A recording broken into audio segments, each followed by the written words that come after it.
What's going on, world? I'm George Kill, and we're here with Scott Rego of the Philadelphia 76ers. How you doing, man? I'm doing good. Thanks for coming to Philly. Yeah, no problem, man.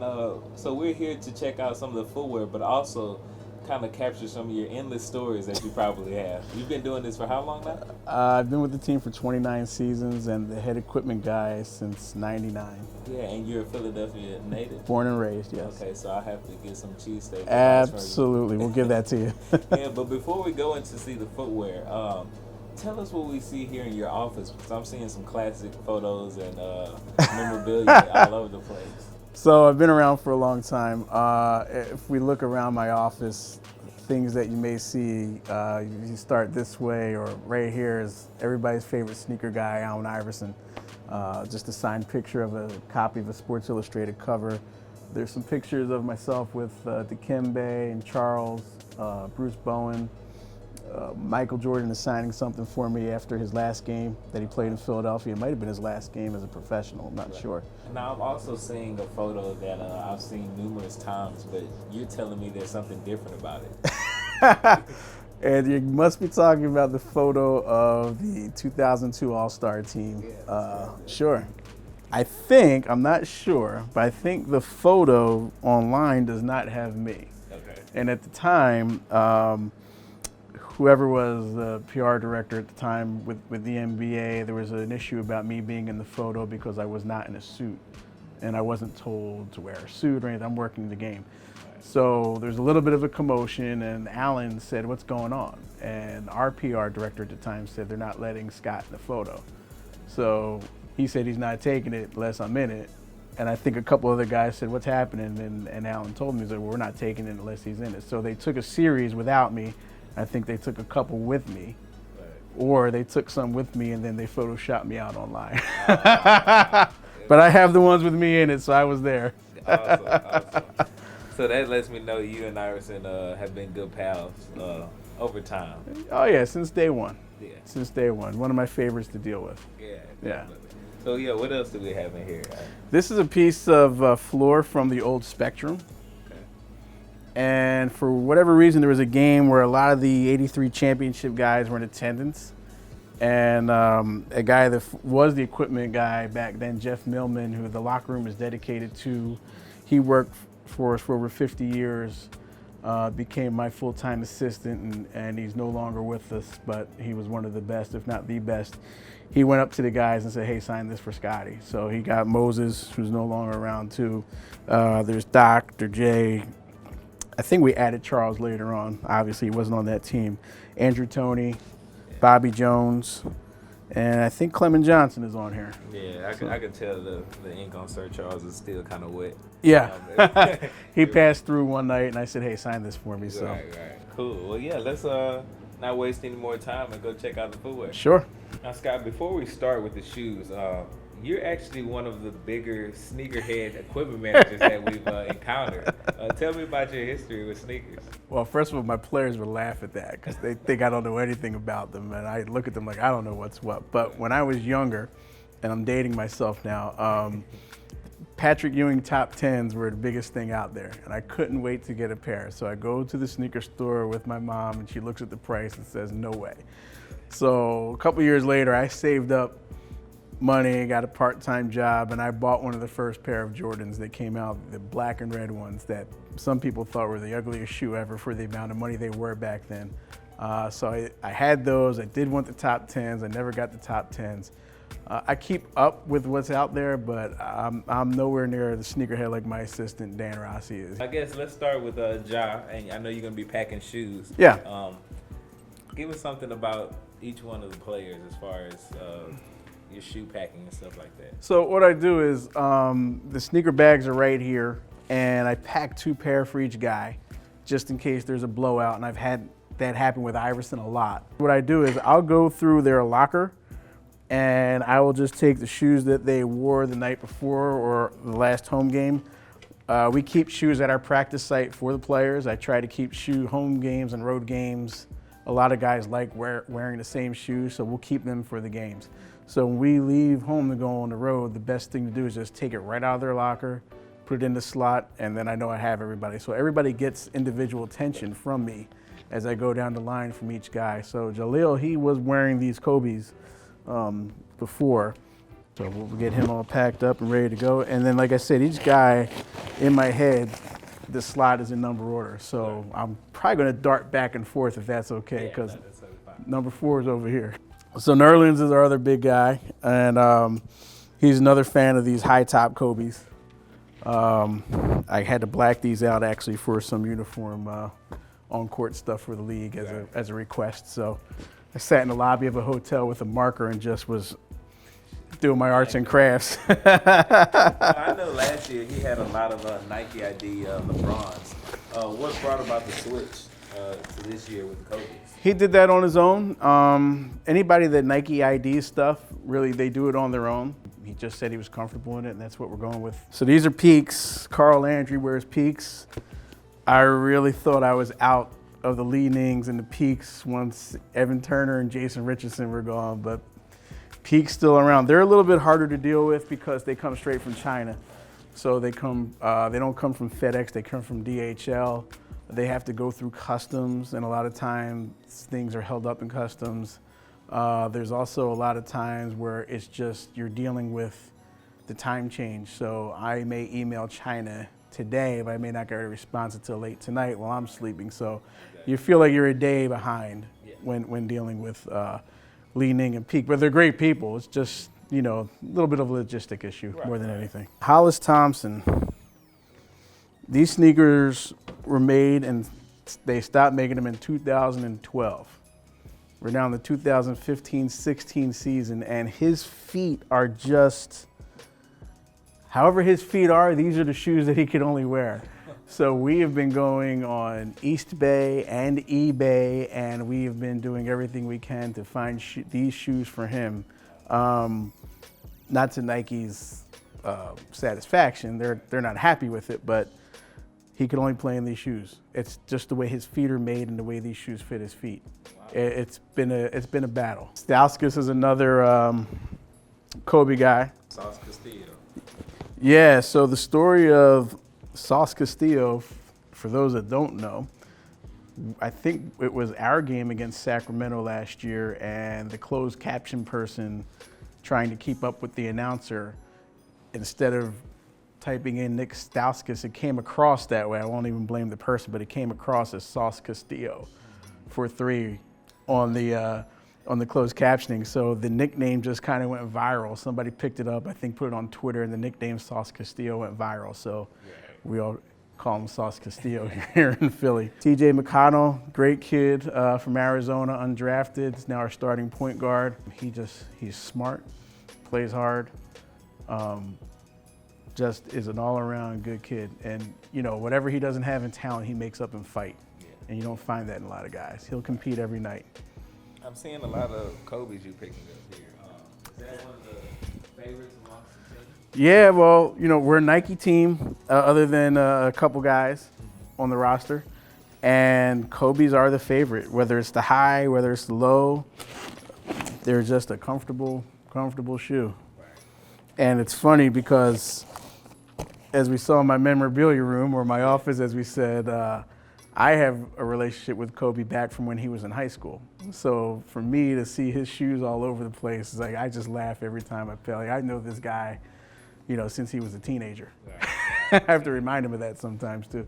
Tell us, you said Kobe used to actually help you load trucks. One time, once or twice, while he was waiting for his parents to come pick him up after working out at St. Joe's University, where we used to work out too, our Gatorade was delivered there. And so we would load up our Gatorade from there and bring it down to our arena offices here in South Philly. So while he was waiting, he would see me come out with a big hand cart of Gatorade cases and just start picking them up and throw them in my car. And we'd talk about basketball and life and the future. And, I still gave him the best advice. I told him to go to college. Did you think he was going to pan out to what he is now? I just knew nothing was going to stop him from being the player and the person that he wanted to be. That's the way he has always been. Right. Yeah. So these are Jeremy Grant from Syracuse. I was here when Jeremy's dad played for us, Harvey. Yeah. So I was the assistant equipment manager at the time, but I traveled a lot.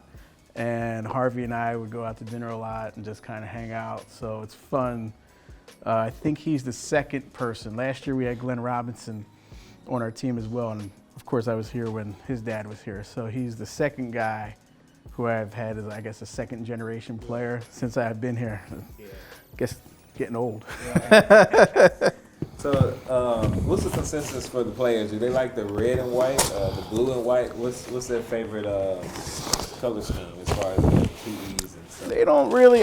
Some guys want to know what color uniforms we're wearing, and then they'll see if they have a certain color to match the uniform. They may not want to wear a red shoe with a red uniform, or if they just like this shoe that it's broken in and it's comfortable on their feet. Some guys care, some guys don't. So Kendall Marshall told me when he plays, he's probably willing to go through 2 pairs of shoes the whole year, which I know he's a big sneakerhead, but I don't know how he is on the court. Most guys will just say, hey, yeah, just pack these. Certain guys will say, hey, pack a black pair, pack this pair. So Yeah. now with the colored socks and the whole scheme of things, it used to just be white and black. Now we're wearing blue socks with blue uniforms or red socks with red uniforms. Sometimes there's special sock nights. It's hard to keep up with the color scheme of the shoes. Yeah, Tony Roden on the other hand.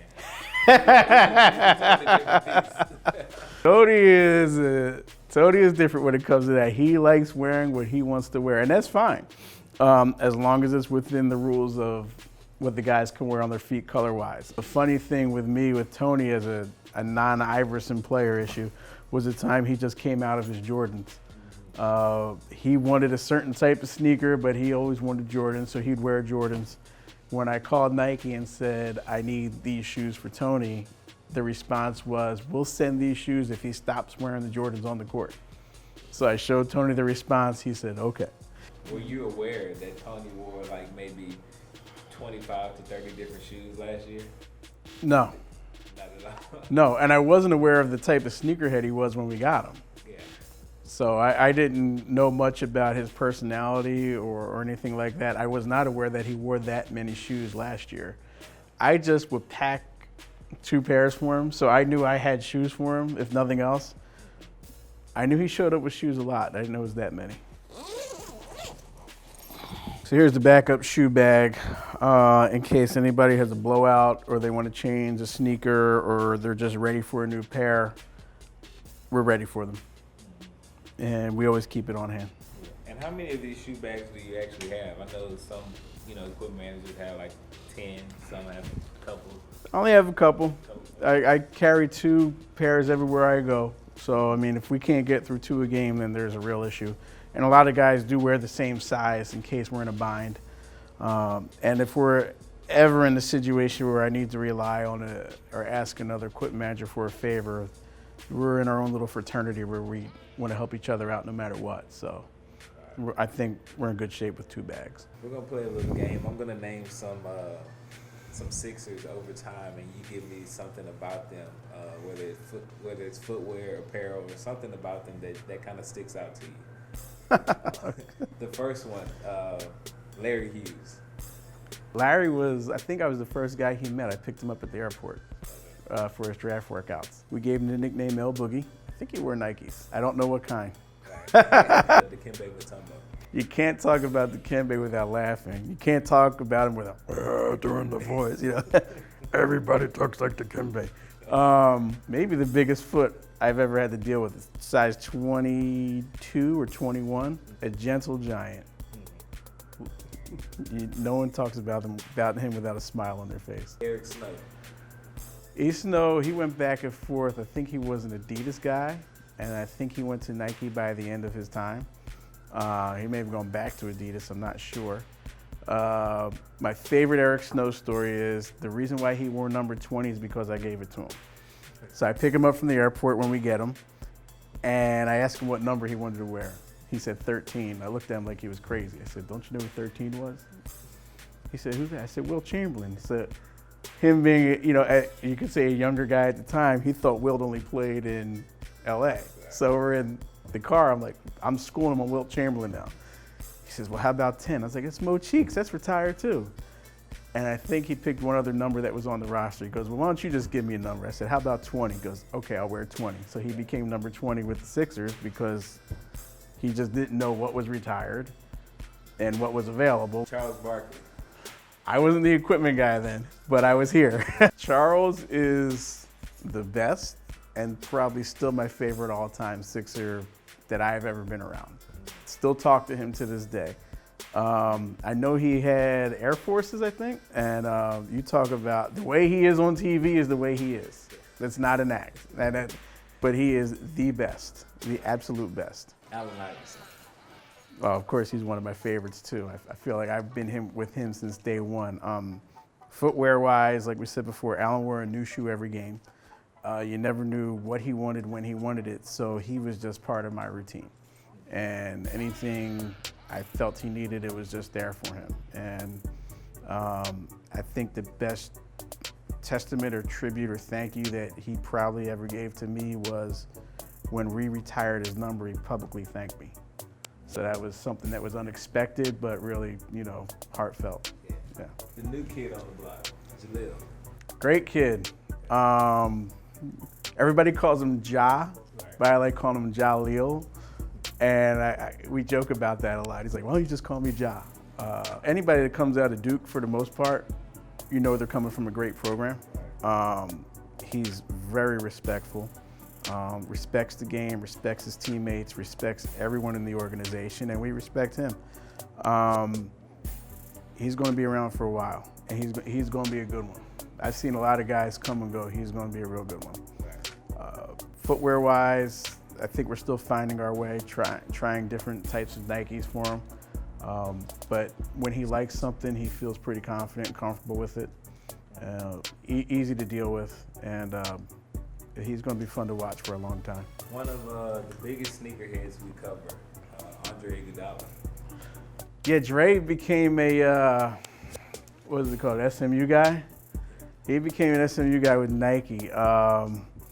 So, not that Dre knew this, but I hated the beginning of every season because those guys got so many sneakers.